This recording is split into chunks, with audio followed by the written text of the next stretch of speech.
I just never thought I would be that kind of woman. And then I ended up having an affair with a married man. So you went from being angry and disgusted with that kind of woman to becoming that kind of woman. Yeah, yeah.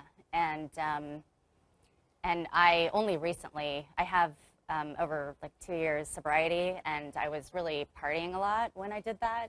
So that was part of your addiction back then. Yeah. So that, and is often the case, is people can really make horrible choices in their relationships when they're in their addiction disease. And in fact, in part of the treatment, you have to deal with your sexual improprieties and making amends and things. But sometimes what happens when people get sober, sex addiction steps in.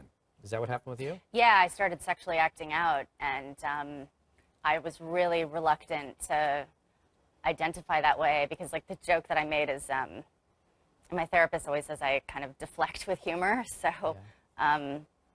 But it's just that, you know, what would you say? It was easier to say that I was an alcoholic, but saying I was a sex and love addict was like saying I was part of Tall Blondes Anonymous, because it like hit kind of close to home, you know? Yeah. Because I just feel like there's, yeah. And it was only when I really realized that, you know, it didn't have to mean you were, you know, at a ridiculous degree, like prostituting yourself or something. It can go there. It can go there. Yeah, well, it didn't. Although, I mean, one time I did, that was like a really low point. Like, I definitely flirted with that on Craigslist. I said I was like looking for someone to like help with, you know, yeah, exactly. And I was just like, what the F am I doing? Was that your bottom? Was that the bottom? No. So in spite of nearly coming to prostitution, it got worse. It got worse. Oh my God, my parents are going to be so proud. But I didn't. Yeah, I mean, I guess I'm trying to like have a healthier view, because I think I've written about this on, I write about my life for exojane.com, and I wrote about losing my virginity to rape when I was 15 from a kind of distant family member, and I feel like that's defined a lot of my life, is just... and that's a very common heritage. Women that have sexual compulsions, is that a rape or sexual abuse in childhood, those sorts of experiences, they can get reenacted compulsively, which is sort of crazy making. Let me ask you this, Mandy. You say the infidelity is, trying to solve infidelity is like the war on drugs. It'll never happen. Yeah. What do you mean by that? Well, I think that I think something broke inside me when I found out about some of the affairs that my ex-husband had, and I now come to it with like kind of a more realist viewpoint, like that if I got married again, I wouldn't necessarily even expect like my ex-husband to be 100% faithful. I feel kind of jaded. Isn't that sad? Yeah, it is sad. Okay, good. Yeah. At least you'd like to hold guys to a higher standard. And I would, yeah. And I think, I mean, and when you said like, you know, what have I been doing lately? Like, I feel like I've had some like meaningless sexual encounters that have just made me end up feeling empty. And like when I've been really depressed, like, Mandy, what are we going to do about this? What? I thought you were going to like hug me for a second. Well, I wouldn't be so presumptuous, but let me just say, there's help out there. Are you reaching out for help? Yeah. You said therapy. Yeah. You're doing any of the 12-step type? Yeah, okay. Yeah. I mean, I haven't really gotten like a sponsor in SSLA, and I have trouble kind of figuring out like what the problem is when you're sober, like sex is kind of the one last vice that you have. Well, you look like you were going to slap my hand. I will not. That's all your projections. I feel bad that you're going through this, but let me just say, sobriety is about being sober and honest about everything, not leaving one little door open, because that's still where the disease crawls through. Right. Mandy, we'll continue to read your story. It's exojane.com. Is that right? Yeah. I'll be looking. This is your story. This is it. We're catching you midway in your resolution of all these things. I'm glad you want to hold people to a higher standard. Thank you. You haven't given up. Don't give up yet.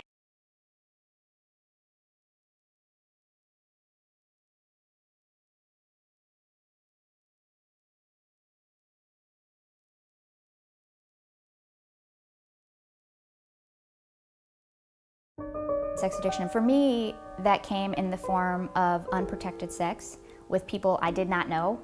You know, I wouldn't be able to pick them out of a lineup now.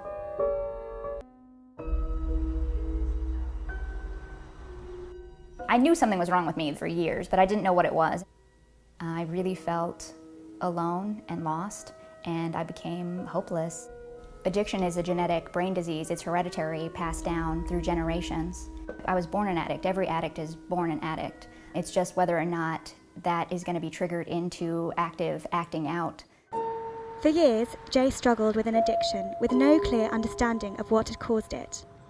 Sex addiction is really confusing for a lot of people, even those of us in it. It has nothing to do with sex. Now that I look back, I can see how gradual it was. In the beginning, that was more like fantasy and masturbation. Mind you, I was like 5. I was imagining like all of my favorite cartoon characters having sex with one another. I didn't understand why at the time. Over the years, pornography played a huge part in my addiction. Infidelity was a big part.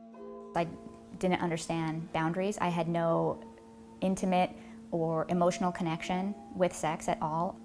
Later in my addiction, it had to be more dangerous, more risky, more painful. For me, sex almost never felt good. I was using my behavior to not even feel better, but to just be numb from the pain that I was feeling.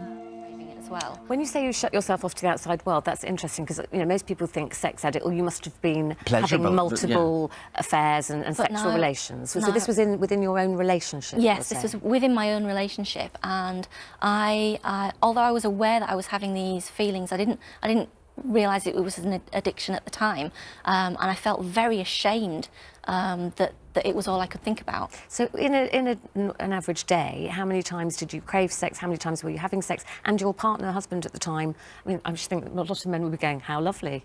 Yes, he did at first, yeah. It was literally all I could think about. And you were doing it every time you thought about it? Well, no, because we did work together from home, which was very, very useful, very handy. Rebecca, look, how many times a day? That's what we're asking. At least 5. 5? At least, and that wasn't enough. At least? At least, because I only actually got relief from the obsessive thoughts during the act of sex, and then as soon as it finished, it was back on my mind again. Right, So, I can understand that's sort of quite practical. I'm going to do this. It's like an itch you have to scratch or whatever. Yes, yeah. But were you enjoying it? No. No? No. In what way were you not enjoying it then? Before I had the addiction, sex with my partner was a pleasurable experience, but I didn't find any pleasure during the addiction itself. It was as if I had to have the hit, and then as soon as it was over, I was obsessing about it again. So are you saying you weren't then romantically involved? You weren't, it was just like Eamon said, an itch you had to scratch. Yes, like your body, yeah. it's some obsession. You said, I have to do this. It's done. You walk away until the next time. Did your partner, did he have any indication that this was an addiction, or is he just going along with it all? Did he just think, yeah, well, whatever? Did you and he discuss as to why this was happening so often? At first, no, because I think at first he just assumed that I was getting better from my depression and I was getting my sexual appetite back again, and it was more care for him. But after several weeks, it became apparent that it was more than that, and it was difficult to discuss because with the depression that I had as well, I don't feel that he ever really understood any of my problems. When you say then this was sex addiction, were you diagnosed with that? Did you eventually go and seek medical advice? How do you realise that it wasn't your libido coming back after depression, that it had tipped into an addiction? I have since spoken with a psychotherapist who confirmed that it definitely was sex addiction.